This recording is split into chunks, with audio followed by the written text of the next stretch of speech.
Can you really have a long, hot marriage? I mean, doesn't it just go downhill? It will if we do what our parents did and our grandparents, because basically our grandparents, our parents, our ancestors, they didn't know how to have a long, hot marriage. You want to have a long, hot marriage? Don't always follow your reflexes. Don't go with your first impulse. If you rely on another person in order to give you a sense of agency and self-esteem, then the other person always has to be sick, don't they?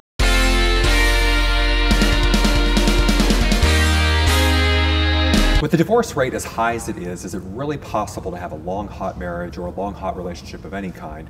Today, Todd Creager tells us the secret. He's the author of The Long, Hot Marriage. And later, it sounds like a good thing, concern for others, but when can the desire to rescue others become a problem for your relationship and for your own well-being? Dr. Mary Laimia, author of The White Knight Syndrome, is here. But up first, Todd Creager. Great to have you here today, Todd. Nice to meet you. So I think you quote a statistic in the book that there's a point at like 6 months and 10 days or something where the romance dies. So, I mean, can you really have a long, hot marriage? I mean, doesn't it just go downhill, is what they say? That it will if we do what our parents did and our grandparents, because basically our grandparents, our parents, our ancestors, they didn't know how to have a long, hot marriage. It's not their fault, but I think we're at the lowest, or earliest stage of evolution in terms of being a healthy, passionate couple. So the bad news is that we haven't had the role models. And if you think about anything challenging, skiing or playing the piano, usually you have a teacher, you go to law school to be a lawyer. Well, you have your parents to be a happy married partner. That's a problem. The good news is, though, if you try doing new things, thinking new things, saying new things, anything's possible. So they're an example of what not to do. Don't do what They are an example of what, at least for the most part. Because, you know, people like to call me a therapist. I tend to think of myself more like a tour guide, and I take couples on an interpersonal safari. So it's not. Is it a messy safari, dangerous safari? It can be. It can be. But nobody dies, I hope. Nobody dies. Nobody dies. Nobody dies. A lot of wild and the relationship thrives. Sorry, I'm taking that too far. Right? You never know what's around the curve.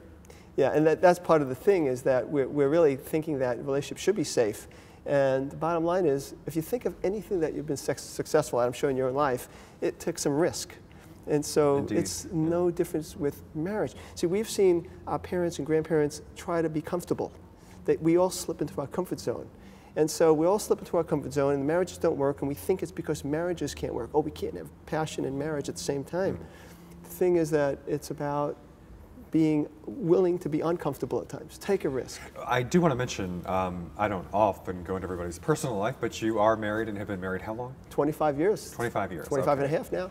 And kids too? Or? 2 kids. 2 kids, okay. 2 kids, 17 and 14. Okay, so it is possible.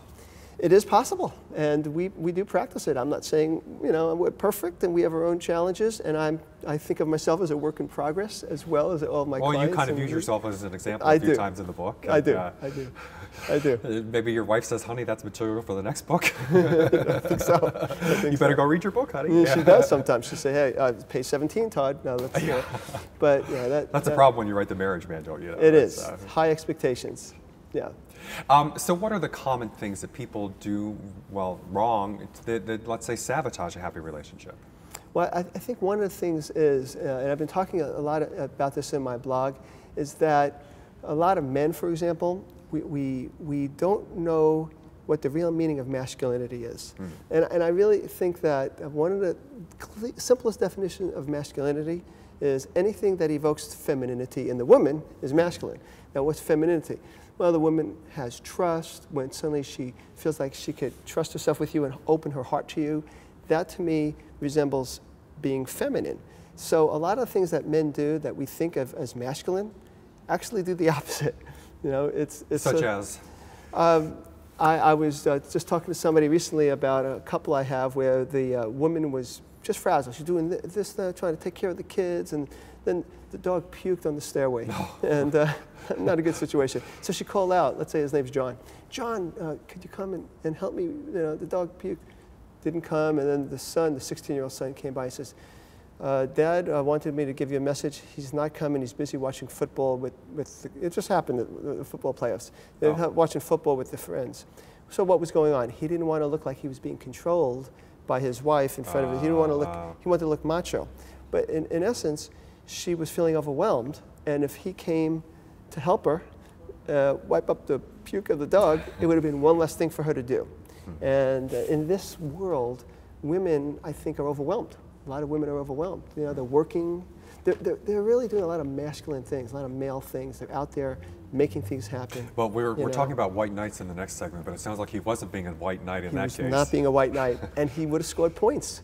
He would have scored points, and you know, his own thoughts of what the guys would think is, you know, insignificant to me. So yeah, I mean, women need to feel more feminine by feeling like they could lean on the husband oftentimes. One of the most masculine things a man can do is something we're not very good at, and that is listen to her feelings. You know, we're not really hormonally driven to do that, you know? Yeah, but you're kind of getting to the dividing line there where you know. It's true, and but what I say is that if you sleep 8 hours a day and there's 960 minutes, I calculate 960 waking minutes, and if a man spends 950 minutes trying to solve problems and being in his head, but then for 10 minutes a day, sit and say, how you feeling, honey? What's going on? That you score points, and you actually raise the oxytocin level of the woman, which makes her feel good. You know, when oxytocin levels rise, when people call that the cuddle hormone, when women are sharing feelings, when they're listening to feelings, so if men, I always say this to men, to sell them, I say, look, you want to have more sex with your wife, then you're going to, there's a catch. You need to actually pay attention to her, and not just when you want to have sex. You know? Well, and indeed, that's one thing, I think when we were talking before the show, you were saying that in the book that, you know, for a lot of people it comes back to how do you get the spark back in the bedroom or, you know, on the sex side, but you say, but it all comes down to those things you do in the relationship before that.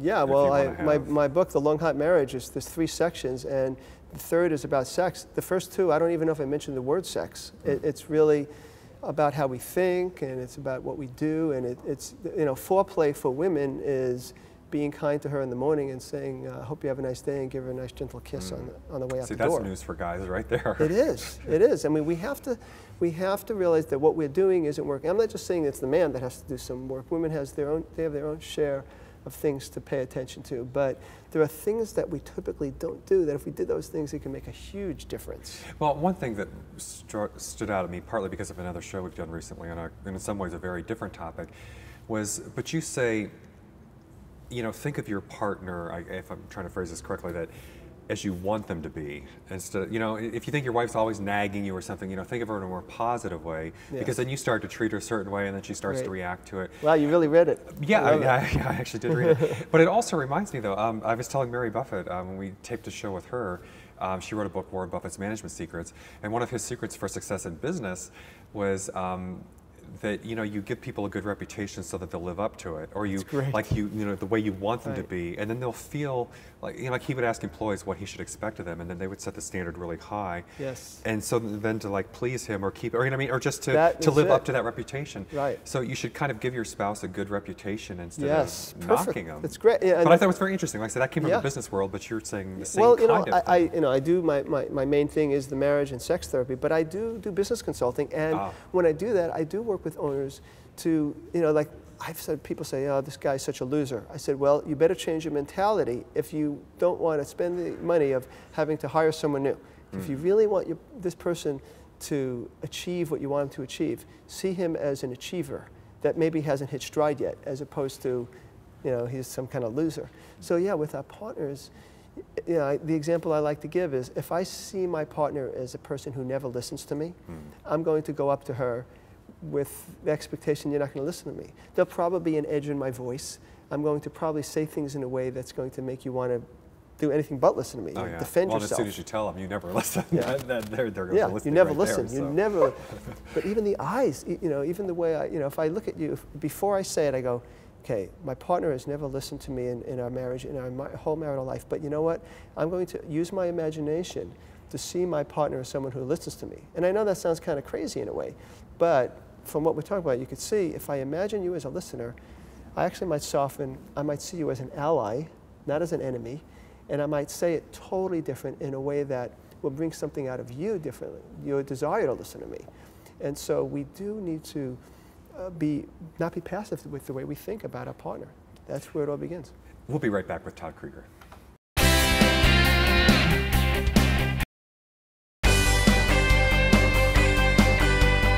And we are back with Todd Creager. The book is The Long Hot Marriage. Well, along the line of what we were talking about, though, you say that negative perceptions become self-fulfilling. Yes, they do. They do. I mean, obviously, we get locked into these patterns, and when there's a lot of negative patterns, it continues, and it does feel kind of strange to say, forget history. I always say, and I write that in the book, forget about history. What do you want from your partner? See that person. If you want your partner to be more sexual, let's say you have a partner who's sexually inhibited, see her as sexual, or see him as more sexual. Now, what does that mean? It might mean that I approach you differently, like inviting. I invite you. I might make it safe for you, but make it easy for the person to shift. Now, how common is that? Is that the most common issue that most couples have? In terms of the perceptions or the sexuality? Well, there is no sex. There's we no think sex? of like the sex. I think it's very common. It's very common. I think what happens in a relationship is it could be the man or it could be the woman. I had quite a few men with low sexual desire. Oh, really? Oh, so it's not always because, again, there's this idea that for some reason, like the women aren't interested, but the guys. Women, their sexual desire tends to, as a general rule, I mean, there are physiological reasons too, but as a general rule, their sexual desire wanes because they don't feel emotionally connected to their partner. The man, his sexual desire wanes, putting aside physical stuff, because he starts to feel less masculine with her. And he might be feeling like she's judging her a lot, and he starts to feel like the little boy that mom's scolding. We shift into these parent-child patterns, and that's what starts to lower the libido. So really, in a nutshell, the trick is to develop an adult to an adult pattern. So that, for example, if the wife is angry, I was telling a client today that I saw Avatar yesterday, and there's a lot of the beasts have like these big teeth.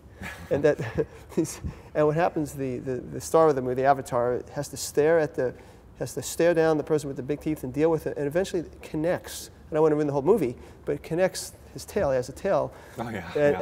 And once they connect, suddenly this one with big teeth isn't that dangerous. And so typically, when a woman is angry, let's say, the man will protect himself. Say, "What's the matter with you? Why are you angry at me?" Or he'll fight or flight. It's fight or flight. And the man has to do something that is not his reflex. He actually sits there. I mean, this is really the truth. He has to lean over and say, "God, you're really angry at me. Tell me more about that." That's the secret. Not your first inclination, probably. No. But now, and there is a chapter in the book on anger and sexuality that you think that plays so. It's a very big tie. The Hindu religion has the second chakra, I think, has to do with anger and sexuality. I'm not an expert at that, but it's interesting that it's in the same level. Yeah, I mean, if I, in this example, if I could receive your anger, it's like playing catch. You throw a ball to me and I catch it, it's satisfying. If I let it drop, it's not. If you throw your anger at me and I catch it, go, like, tell me more, I'm with you, and I don't back down. I've had women say to him, the husband in the session, after he's done that, "God, I suddenly feel like I want to jump you both." Well, and you mentioned, or you quote, or refer to some of the movies where that happens, and that's actually the kind of thing you think of where that happens. They're yelling and screaming, and all of a sudden they start kissing. And, absolutely. Especially though, if you could just listen, and it's not our reflex. That's the thing.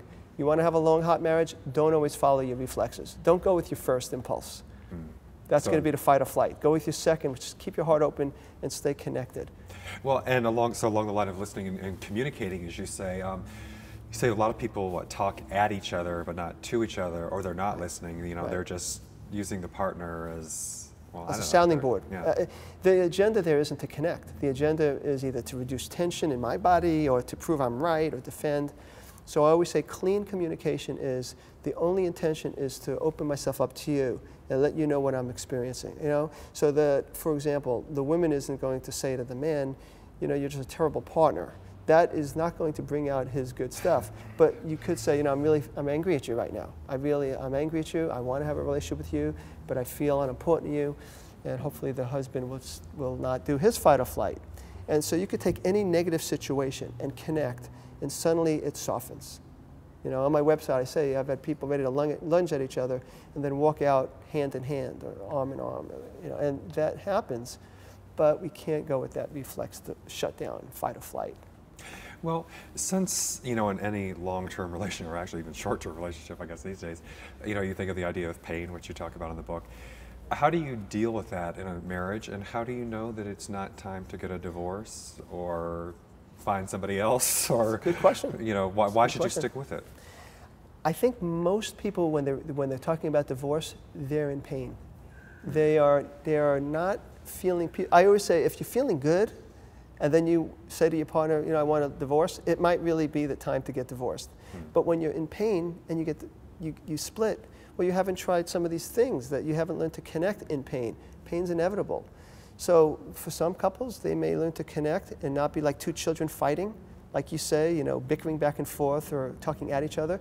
They learn to talk with each other, and they may get through that and decide, you know what, it was very nice connecting with you as two adults, but I still want out of the marriage. Fine. Sometimes that does happen. I'm not saying every marriage should stay together, but what I am saying is that most couples, they separate as two emotional children that aren't getting their way. So we need to grow up first and then decide. Most of the time, they want to see how the story ends. They don't want to leave this way. Well, now I'm getting some positive feedback from you. I don't want to leave. Well, you know, I was thinking this morning of an interview I did a while ago when at home I ran across a book on the day that we're taping this show with some guys who did research or wrote a book about people who had really long marriages, like 40 years or more. Oh. And one of the things they said in that book was that, which at the time, you know, kind of surprised me, because again, you think of people falling in love and then falling out of love, or it's a long marriage, maybe a long hot marriage, but a long marriage, you know, and the love is gone. But they talked about the idea of finding it again or getting it back, and that people went through that period where they had it and lost it, and they went around the bend and found it again. And then I thought, oh, so it does come back. it really does come back. It really can come back, as long as you do something different and stay connected and keep things fresh in the bedroom and be romantic. Like, for example, even romance. I mean, it's not something we typically think about as men, only on coming up, maybe Valentine's Day, but but what we want to do instead is think about it more often. And I'll have men put on their phone their little alert, so that they alert at 7 p.m. and it says, oh, do something nice for your wife. I mean, it sounds kind of funny, but we need reminders, because we slip into that whole. Well, and I guess they say, you know, that marriage or any relationship is hard work, and I guess if you have to do work, work at it. Just like any other part of our lives. It takes risk, takes work, you know, and it could work. It is good. Well, we're almost out of time, but in our final minute, is there any last-minute advice you have for people on how to make that long, hot marriage last and make it want to last? Well, yeah, I mean, first of all, don't wait for your partner to change. Take a look at yourself. Don't expect that don't judge yourself or your partner or your relationship if things aren't going well. Like I said, the first thing we talked about is we don't have mentors for this. We have to be originators. We need to be creative. So be kind to yourself. Be courageous. Some people need a third party, like a therapist, to help them out, because it's hard to do some of this. For some of us, it's like operating on ourselves, you know. And they can go to my blog, which is www.toddcreagermarriageandsexblog.com. And then Creager is C-R-E-A-G-E-R. I noticed you have Creager. As opposed to our next guest, yeah. Okay. And or the longhotmarriage.com. You could go there as well. Well, thank you very much, Todd Creager. Thank you. Again, the book is The Long Hot Marriage. We'll be right back. Up next, the White Knight Syndrome.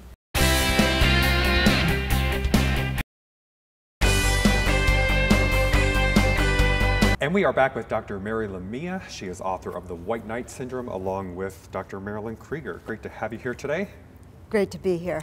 Well, it sounds like a good thing, helping others or wanting to rescue somebody. But I guess it's not your parents, your father's white knight or your mother's white knight. Right. Well, altruism is a nice thing, but there are people who chronically rescue other people. We all know them. They have one helpless, vulnerable partner after another, and it always ends up in a bad situation. They always end up defeated, and we call them white knights because they chronically rescue, and they're not always conscious of doing that. Now, how can it be bad for them, or what's the downside to this? Why is that a bad thing? Because if you want to rescue yourself, truly, and these people see their partners as aspects of themselves, you can't do it by rescuing a proxy. And they always try to find a way to make somebody feel better, to help someone, thinking that love will secure their tie, that love in that way, but it doesn't. You can't really secure your tie to another person by helping them chronically. Well, when we were talking on the phone the other day, you or Dr. Creager mentioned or said that kind of what this is, maybe the more general word you hear for it is like codependent. Is that part of what this is, where they're... Codependence is a very expansive concept, and I think all of our white knights would be considered to be codependents, but not all codependents would be considered white knights. We have separate categories of white knights, 3 different categories of white knights, and 1 balanced rescuer. Those are the healthy subtypes. What are the 3 categories of white knights? Okay, well, the first is the overly empathic white knight. We have the tarnished white knight, and we have the terrorizing, terrified white knight. When you think of the overly empathic white knight, imagine somebody who is always good and thinks that by being good and helpful and promoting that the other person will love them back.